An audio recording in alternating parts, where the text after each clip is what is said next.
if you're glansome, that means you're good enough to kind of take a quick look at. But that's about it. Butterscotch.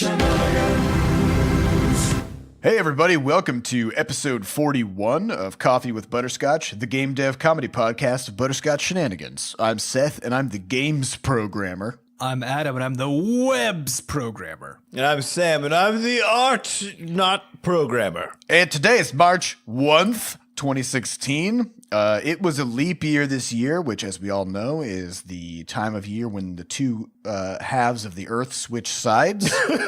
It's not noticeable to most of us. The polarity of the magnetic field also flips. Well, I think if you jump at just the right time, you can actually get transported to the other side of the Earth. That's true, actually. Right when the leap happens. It's pretty expensive to get back, though, because 10 out of either 10 would you not have to now resign to living on the opposite side of the planet until the next leap year. That's only 4 or years, though. You buy a plane ticket. So Yeah. so that happened. But also, before we get into the beefy steak parts of the podcast, we have a warning, which is anything can happen on this show. We bear absolutely no responsibility over anything we say. So Nope. Someone else is controlling us if we say something bad. right, there's gonna be profanity. Probably. We don't know yet because somebody else will cause You're that going to to happen. hear nudity. You're gonna hear nudity just slapping around. Oh, God. So anyway, if you're a child or something, stop listening and you go away. It's actually hilarious that the sound that nudity would make is exactly slapping. That's the only sound nudity can make, I think. Maybe. Anyway, So we're starting Actually, here? We're like 30 seconds in. And there's we're actually already- plenty of sounds nudity can make now that I think about it. But I think there's a more important issue. Don't think too hard about it. Which is our podcast is having a halfway dead crisis, which is like a midlife crisis. It's just a more pessimistically named one. It's episode 41, which means it's middle-aged now. And we had a deep conversation of 8 minutes earlier today where we thought, you know what, let's switch it up. Let's do something. Let's add some zest and spice into this podcast. So what we're going to do, starting right now, Is add some zest and spice in this podcast. as an experiment for the next podcast. infinite episodes, we're going to we're just going to hit questions. You know, we don't need to go through news items. We can do that in a blog post. What are or we, something. CNN? Yeah, Wolf Blitzer? this isn't a news podcast. It's a game Wait, dev now I'm / comedy confused podcast. because you just talked about CNN as if it was news. Oh, yeah, sorry. I got confused for a moment. Well- I got confused. Yeah, it happens. It's a confusing time for the news industry. It really is. News is in quotes there. So what we're gonna do is we're just gonna jump right into questions, and instead of just taking the top questions, we went through all the questions and we picked out the ones that we thought would be pretty sassy and lead to some good conversations. And those are the ones we went with. So that's what we're doing. And also every week we're going to clear out the questions after we record so that the next week everybody can get an equal opportunity to get their questions onto the podcast. So, And I guess are we going to keep voting in there, or what's the plan? well, we're going to probably keep voting in there for now. And then we'll just ignore the votes. Yeah, and so there's actually going to be sort of a multi-phase thing. So it's going to be upvotes for now, and then probably starting within a couple weeks, we're going to switch to gladiatorial style death matches. Yeah, you have to submit a video of you slaying another Butterscotch ID member in order to get your vote up. Yeah, and I mean, it is the case that if you get killed, your question will actually still be on the podcast. There's actually I think there's no probably point to it. It's just something that we wanted to try and kind of see what happens, you know? And then once we're done with that, we're going to go ahead and we're just going to, maybe just do something like create a game that you have to earn points in order to move your questions up the list. Okay, now And then we'll ignore the order of questions and just go through it anyways. the hilarious thing about this is that second thing you said, which was making a game to do this, is actually something we're thinking about doing. But after the gladiatorial combat moment, it sounds equally fake. Oh yeah, we might actually do the game thing. So stay tuned for that. I don't know. Keep Who on the your hell toes. knows? Anything could happen. The universe we'll is just- an open oyster, right? Gross. It is gross. The universe is gross. It's disgusting. All right, so let's just get right into the questions. And these questions come from podcast.bscotch.net. Get on in there. And if you want to get your questions in, I'm next going to week, ask the first question. then let's just slap them in there. Wait, do we want to say? We should say something else about questions, though, too. Given now that questions are going to become the focus of the podcast, and the ones that we're going to pick are going to be the ones that sound like they'll be the most fun to talk about. Oh yeah, so make your questions fun to talk about. Yeah, Yeah, and and things then- that things that more people would be interested in than just the most hardcore of the hardcore B-Scotch fans. Although, Yeah, the kinds of stuff that we won't be answering will be probably general statistics questions because it's just some numbers. Things about like what tools we use and stuff like that because we talk about that pretty much everywhere. And generally just kind of items that we could pretty easily just hit in like a forum post or a blog post or something. So this is just like stuff for us to just chat about. So let's go, Sam. Let's do it. All right, I'm gonna hit a question from Kevin888. That's 3 8s for those of you who lost count. Which is actually, if you look at it kind of hard, it actually looks like 3 zeros with a reflection. Holy shit. Yeah, if you've ever think thought that's- about eights like that. Yeah. or infinities sideways. Yeah. So Kevin888 asks, will you ever make a super serious, dark, and gritty game? And do you have any ideas for one? So let's just pretend that we're going to make one, I think. First, yeah, that's a good. Yeah, good first obviously step. we are going to make one. Super serious, dark, and gritty. That's the Yeah, I think tagline of the super game. serious has defined our studio really since the beginning. It has. Yeah.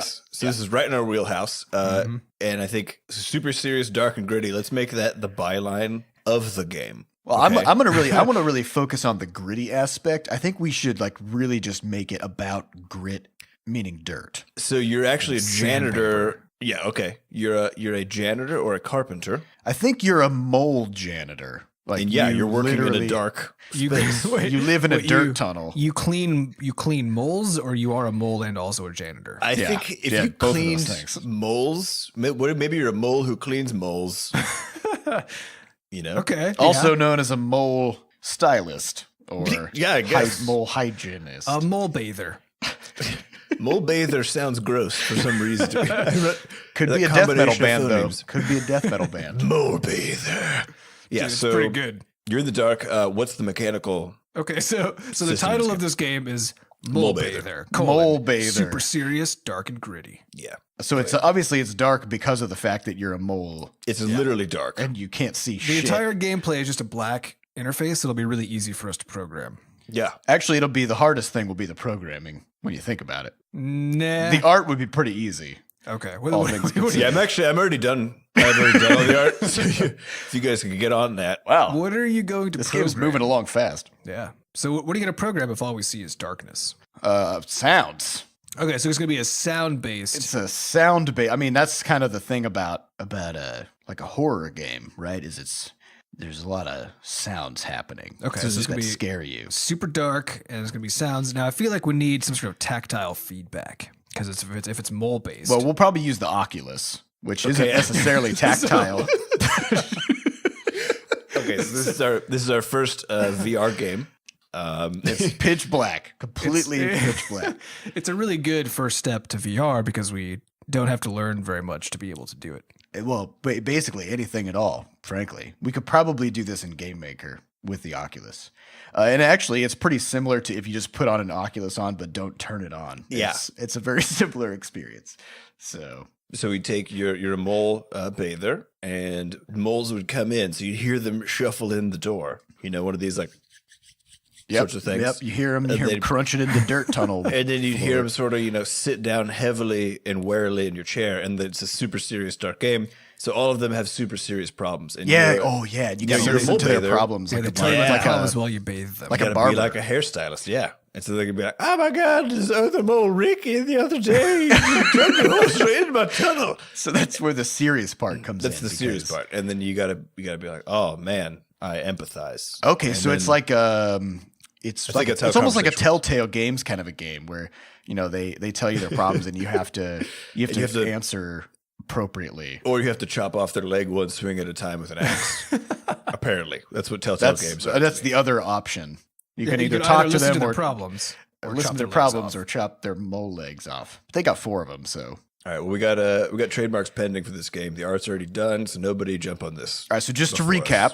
recap, it's dark because you're a mole and you can't see anything. Plus, you're wearing an Oculus that's turned off. It's gritty because you're a mole and it's underground and everybody's covered in dirt, and you are bathing other moles to get the dirt off of them, which is Or a are you- full-time job. But don't, hey, wait, here's a question. This is a very important question because a lot of animals actually do dust baths. So maybe you're bathing them in dirt. But Yeah, to keep you parasites are off. you are actually dirting them. it seems to me though that dust bath is just like a way of saying two things that don't go like.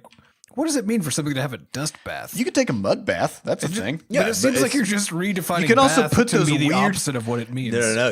You're assuming that we just assume naturally because we're humans and we're so species centric that bath means water. You know. No, I Water thought bath meant to become clean using water. No, that's bathe. To bathe is to clean yourself, but you can clean yourself with lots of stuff. You can could put clean those yourself weird, with a pumice stone. You could put those weird cucumbers on your eyes for some Yeah, you could insane take reason. you could take a cucumber bath, a cuke Okay, bath. wait. So how does cleaning oneself using mud work? What's the Okay, well here's the definition of cleaning is where you're going wrong because Yeah, you gotta expand your cultural perspectives out. okay? yeah, expand your cultural perspectives all the way into other species. To literally being the opposite of what you believe everything to be. So in the case of a mud bath, the goal is to cover oneself, which is basically what the idea of a bath is to coat oneself in a thing. Actually, the goal of a bath is to coat yourself with nothing, but it's still coating yourself, I think. What do you mean to coat yourself with? Well, it's to remove all of the coating from yourself. That isn't a thing that you're coating yourself with. Well, you do in order to remove the coat Right, that you're exactly. already wearing. Right. Okay. It's I'm like with taking you. off one coat and putting on another coat. Or really, it's like putting on a coat that dissolves the coat underneath it. That's Yeah. what bathing is. Okay, sure, I'm with you. Okay, so that's the definition of bathing. Okay, Putting on now, a coat to I'm dissolve a not coat. super. I mean, I'm no scientist. but Yeah, I'm you pretty are. Actually, sure- you You are a are literally a scientist. scientist. In But I'm fact, pretty sure that that dust doesn't dissolve any other substance in the No, universe. but you know, here's the trick, though. Okay, you can't So- say that though, Adam, for sure. That's true. For one, that's true. I could say anything for sure. For two, for two, the reason they take dust baths is because parasites hate being dirty or something like that, and so So they're dissolving parasites. they're dissolving their parasite coat with a coat of dust. Also Oh, is known it as kind of mud like when you get a bot fly and then you slap a piece of meat over where it's in your skin so that it has to come out into the meat? That's Yeah. really, yeah, it's disgusting, but it's probably about right. It's totally the same thing. Okay, I get it. All right, so there's your game, Kevin. 888. It's very similar to when you have a worm living in your skin and you put meat on it It's to also get the worm out. yeah, that's it. It's good. Okay, next question. Let's go with Gafferman. Gafferman asks, Twitch/YouTube gaming/Mob Crush? Question mark. Discuss. All right, game Smiley dev, face. game dev question. Is this a game dev question or a games journalism? What's Well, I guess- I don't know. There's about 12 different angles. This Is is there a like difference? this is like a well-cut diamond of a question. There's so many facets. And only in 5 words, you know? He just nailed it. Yeah. Well, yeah. what do you guys think? What is there to say about Twitch/YouTube gaming/Mob Well, here's what I'll say. /discuss? Say it, Adam. I barely knew. Okay, first, YouTube gaming didn't exist until 6 months ago. Yeah. Maybe less than that even. Mob Crush still only barely exists. This is true. It's in beta. It's in beta, so it's hard to get to it, and it's not. I mean, there are people that are actually using it pretty successfully already, but not very many. Oh, it's got a few user problems in that when we tried to watch people playing Crashlands, it would. It caused a memory leak and made the computer shut down. So It's got some kinks. But also, watching call it people that. watching people stream mobile games when they use the camera on the device It's just the is worst. is like the least flattering angle a human right, because can. it's from Yeah. like it's looking at the bottom of a person's like neck chin. yeah, it's like region. you get mostly neck chin. That's what you see. Mm-hmm. So kind of iffy on the Mob Crush thing at the moment. Given Yeah, that I would that's- say I think that's really the major shortcoming that Mob Crush has is that it's gonna rely very heavily on whatever you're saying and what you're playing. Well, the weird You thing can't is show off your pretty face with. well, Mob Crush. you'll see some of the more high end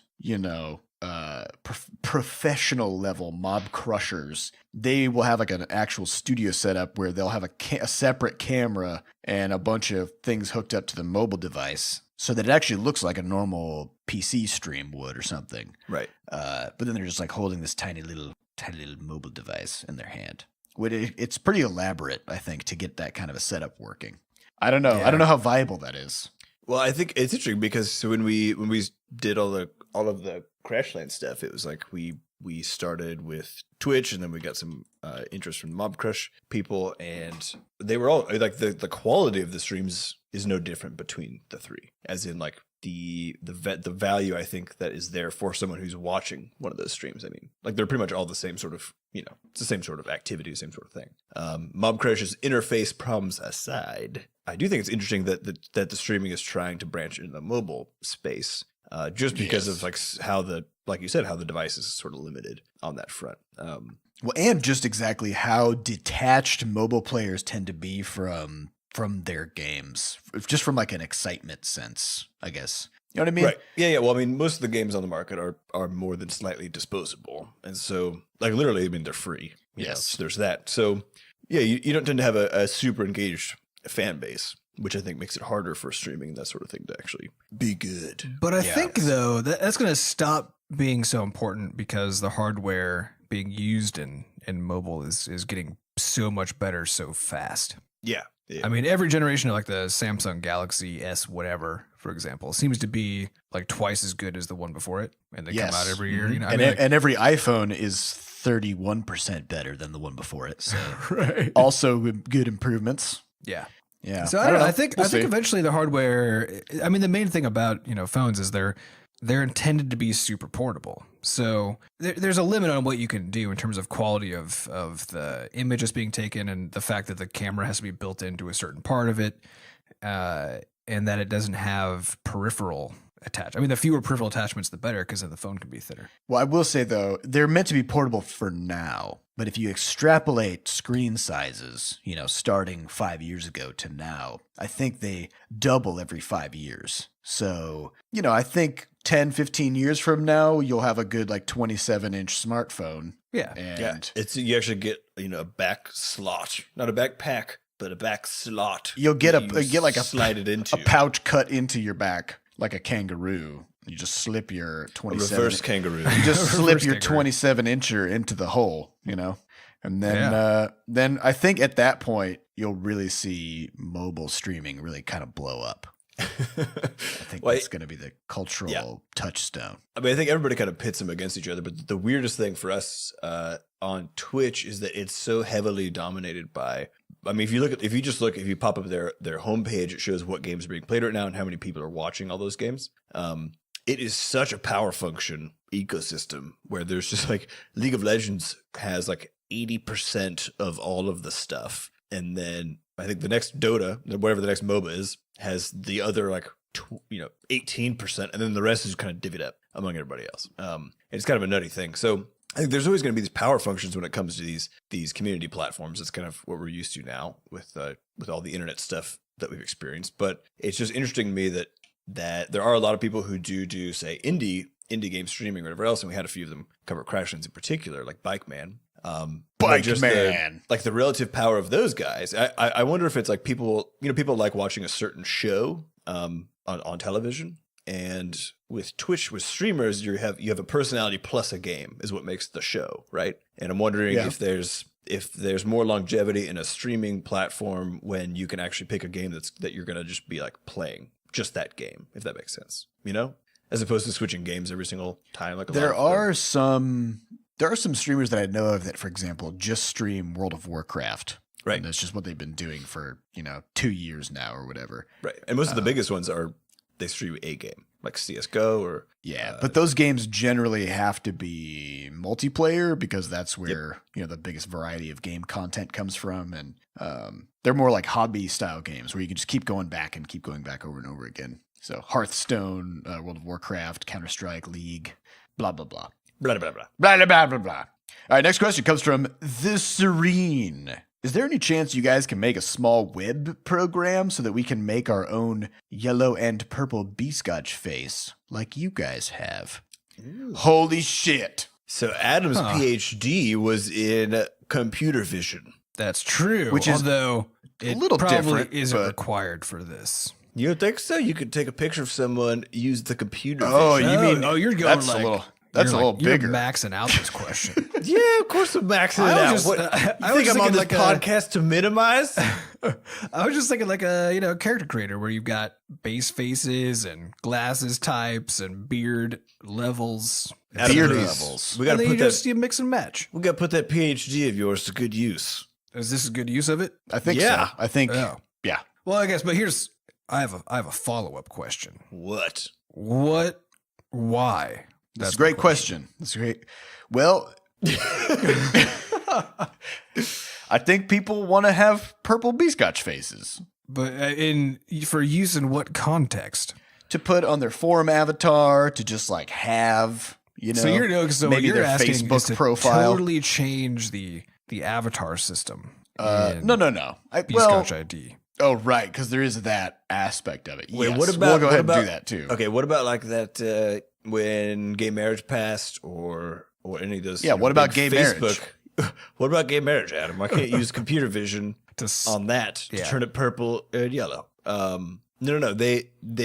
They made that tool thing that made it so you could turn your profile picture into like a rainbow stripe or something, you know, on Facebook. So if you plug this in, then it would, you know, It would remake Facebook detect your pictures. beard and turn it purple, and then turn your skin Super yellow. yellow. It's doable. Let's do it. I think we could probably expect this to be done probably by the time we get this podcast out. Yeah, So, I think I actually just coded it up while we were talking about it. yeah. See, I knew it. So I a knew you great could do great it. suggestion. Boom. Already Computer done. vision. Okay, next question. Racing for the Finish asks, "You've been kidnapped. You can call on the characters from one TV series to make a rescue attempt. What TV series is it?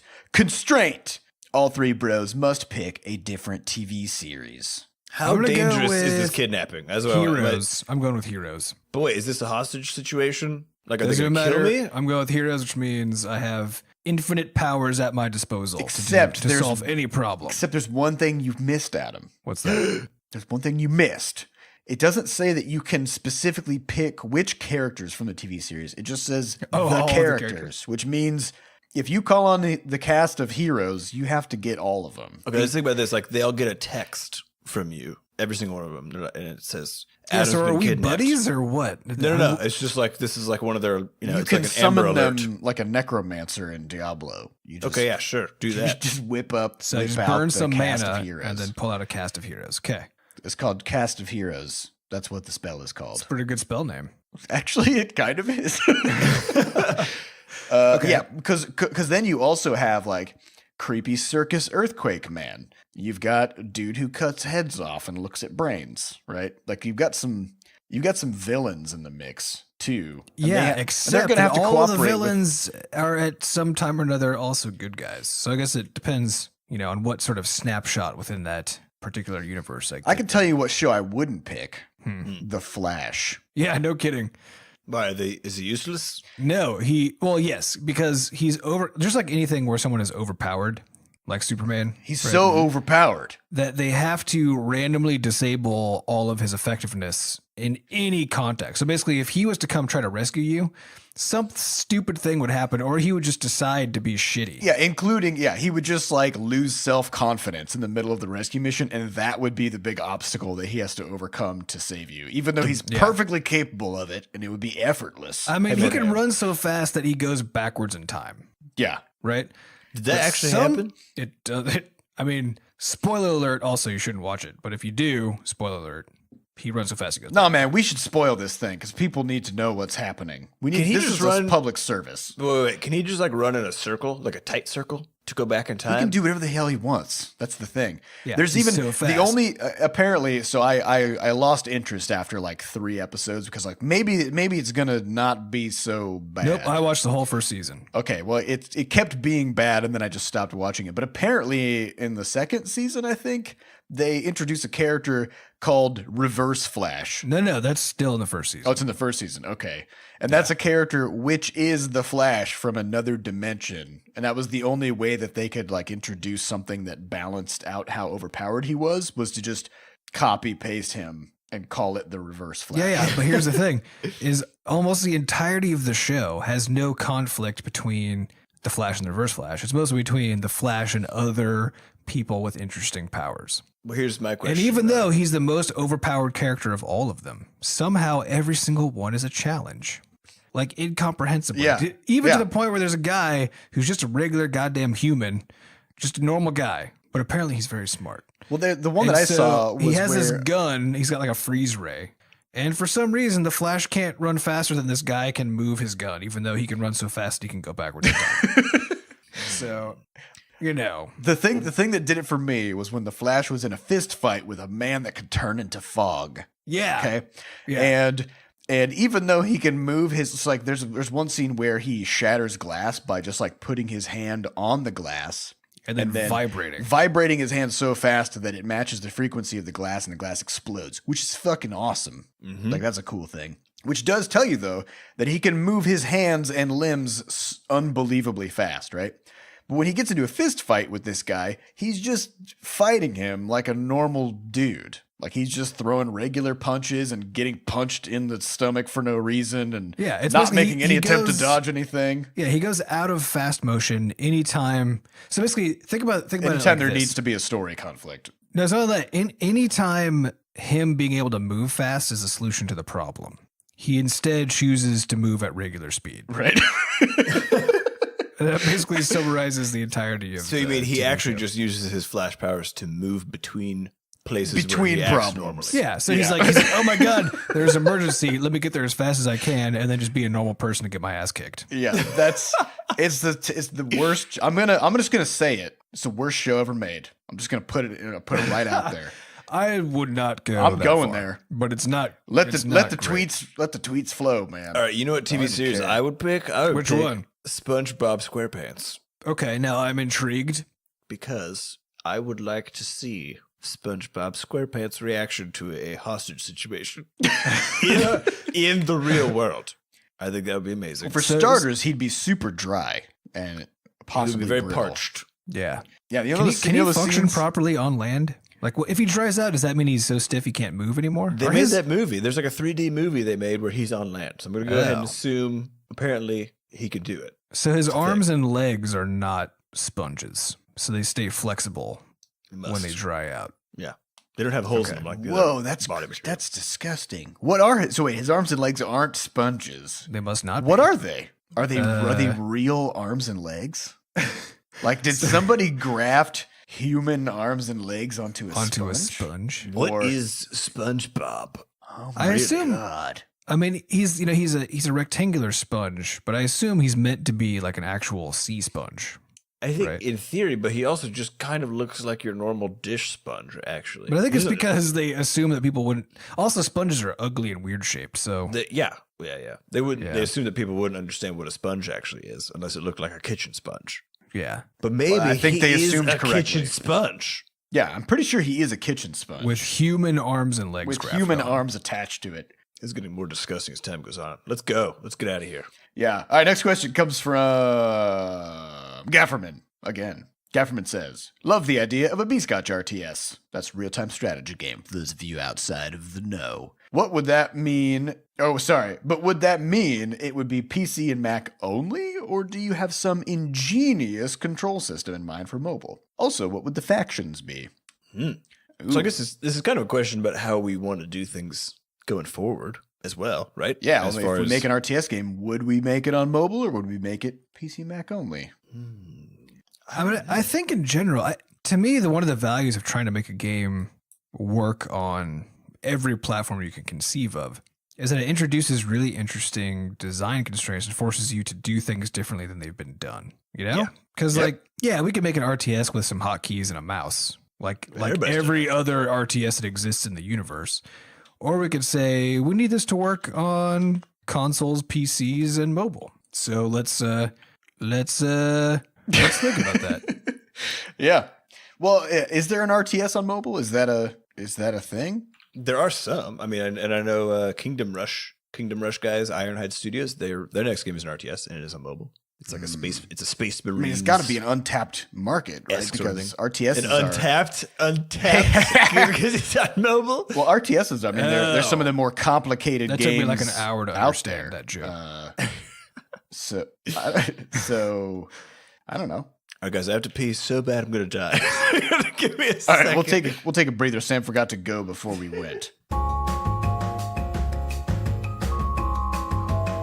Right now, Sam's back from his pee break, so Hey. we could continue talking about what a Butterscotch RTS would look like. Listen, I've been drinking a ton of water because it's healthy. Okay, I don't think drinking a ton of water is healthy. I think don't want drinking any- a reasonable quantity. Plus, Did who you weighs know- their water? That's fucking weird. But did you know, Seth, that Wait, you can die from drinking too much water? Oh yeah, you can die from doing too much of anything. That's true. Life in moderation, I guess. Is you really can the die key. from living too hard. You can die from dying too hard. That one's a little more obvious. It's I a feel little like. more deadly. All right, back to the RTS question. So the way I see it is this: Well, actually, I want to take a step back though. Okay. What is an RTS really at its core? it's a StarCraft clone. yep. Well, that's how everybody treats it. Yeah, But is that really what it means though? Like, does it have to feel kind of like you're playing a StarCraft clone in order for it to be called an RTS, or is there a more abstracted form of an RTS? Well, I guess the idea is real time strategy, Yeah. right? Which basically just means you need to be the mechanics of the game need to make it such that you have to think. So it's basically Moves it's ahead a and it's a then plan for strategy the game. Yeah, it's a strategy game that's not turn based. That's what it means by being real yeah. time. So right? chess is a turn based strategy game. So Right. if you somehow So- turn chess into real time, then you'd be a real time. Yeah. So if anybody could go at any time in chess, then that would suddenly be an RTS.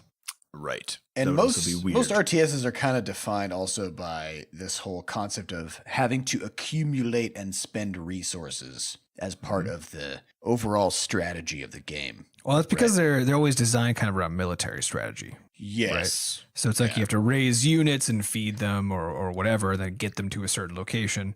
I think it's also because you need a long enough time scale for any individual game session in there. So usually like 45 minutes or so, such that having actual strategy is a thing that gives you a benefit, right? Right. Because there's like a build up only works- phase, and then there's yeah. a attack. It only works in the long term, right? Otherwise, Yeah. it's tactics, which could be a cool game, a real time tactical RPG or something like Wait, that. what's strategy versus tactics? Strategy is essentially your high level Long-term long approach. term approach and plan. Tactics is essentially the more of the It's like the moment to moment decisions that you are making. Right. So your strategy would be like, we're gonna take this hill first, and then we'll use that position to flank this thing, or whatever the fuck. And then the actual tactics of getting up to that point, like the actions of getting up to taking the hill and stuff, which would be we're gonna do a pincher formation with a phalanx of guards and spearmen behind those guys and throwing spears Whoa, Sam. or something. You're really dropping some military. Well, I used to be a general in. Okay. Well, did not Yeah. know this. Yeah, if you couldn't tell by how clear my strategy and tactics It was talk a pretty clear Uh-huh. strategic. And I Yeah, think so- you only know the term phalanx if you're a general in some That's true. military context. But so I guess If you're a general from 2,000 years ago. so the interesting question I have here, gentlemen, is can you make a strategy game that is a short form game? Maybe the question should be, should you make a strategy game that's a short Maybe form strategy another game? question could be, why does it have to be short form? Another question is why Can are we you- asking questions? Can you make a Constantly. strategy game? Because I think because I don't know. I mean, we have no idea. You're not supposed to answer that question. You're supposed to ask another question. Oh, sorry. I lost track of. I'm very confused right now. What are we even talking So about? I think what I was going to say before we got lost in question Ghazi is I think that generally, like what makes strategy games interesting is how much control you have over what's happening on the battlefield, or all the different approaches you can take. And the problem with a mobile device is just how hard it is to control things on a smooth pane of glass. True. And with other things brought in, like spotty internet connections with 3 or 4G batteries dying in the middle of play, apps crashing because the phone only has 500 megabytes of RAM, blah, blah, blah. The list goes on. I feel like at this point, it might just not be the greatest idea to make a mobile RTS. Well, I think that, but I want to get on the question of what the strategy game is more than the technical things. So I think the reality is, I mean, there are some mobile strategy games. I mean, Clash of Clans actually, I guess, kind of counts in a sense. Maybe not real time. I'm not sure. It's like almost like fake time. Yeah, it's fake time. Fake time strategy game. But I would love to see something that was FTS. more like in a PvP circumstance. All of these games do the same thing, which is they say, okay, you're basically you're shades of the same military structure, and you need to fight each other in a clever way to see who's dominant. But I would like to see one where the differentiation between the two players or the multiple players is so shockingly different. So take like the survival genre, for example. What if you had an RTS where one person was in control of a tribe of people and the other was in control of, say, environmental happenings? Or a like tribe of ducks. No, I mean, like, get away from the ducks, get away from the tribes. Just go as far away as you can from what the other person is playing as. I kind of like the idea of a duck tribe, but go on. Yeah. Well, I mean, How about ducks? How about this? Ducks versus environment. Sure. DVE. DVE.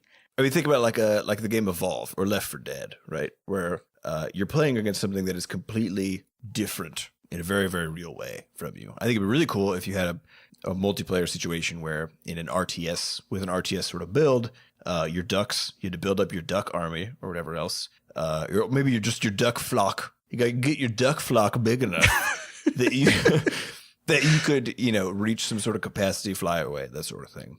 But while that's happening, the environment itself is actually sort of like out to get you. So they're like raccoons and hunters. I don't know. Earthquakes. Tree quakes. Pond quakes. Pancakes. Yeah, I like the idea of a very asymmetrical thing. I think that's what makes something like StarCraft interesting, is you have the sort of trinity of sort of the Protoss are very expensive, but very defensive, right? So you spend a lot of resources to build a unit, but that's a very tough unit. Whereas the Zerg just go everything cheap and just they Zerg things. So it makes the playstyle different, and you can kind of choose your. But I guess what you're talking about is something that's really extreme. Yeah. I would like an extreme differentiation between the two or more factions, but with RTS style gameplay, just to see. What about the Polari versus the Chikrub? Well, I guess we'll get to that. We'll figure that out. Hey! Somewhere down the line. Could be an RTS. Next question comes from SpyFiend13. Is there a way to support you guys without paying money? This is a weird question. Well, I mean, I think emotionally. I'm curious about the context of this question. Maybe emotionally. My guess is that it's somebody who is either young and doesn't have the extra, income to do some gaming, or maybe they're in a location where they cannot purchase our stuff, like China or something on Android. What do you think? What can SpyFiend13 do to support our studio? I mean, really, because the biggest thing we're trying to do also, besides just make the games, is grow a really cool and fun and engaged community behind the games. Or on top of. Was a community go on top of games? I think it kind of envelops the games like a one of those ducky inner tube things. It's like a ring around, or like those flap things that you put on the your floaty arm floaties. Floaties. That's what the community of a game is like. Yeah, so we're trying to also grow that. So if you want to support us without necessarily directly supporting us, then I would say support the ecosystem that we're trying to build. Join the community, get involved, be a cool cat. Come hang out on the forums over at forums.bscotch.net. Forums.bscotch.net. Send us some tweets. Tell your friends about us. Make a Tell fan your friends art. about the podcast. Make 6 fan arts. Make a comic book. Yeah. Just, on your own, just of your own stuff.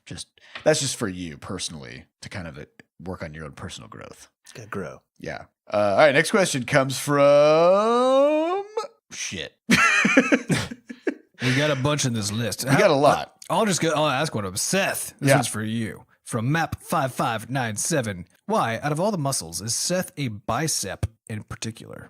Yeah, why aren't you an orbicularis oculi? Well, because as we all know, if you're... Wait, what the fuck is that? What is that? What is that muscle you just... It's the muscle around your eye. Clearly. Come on. Didn't you hear the orbit part? And the oculi part? And the oculi part?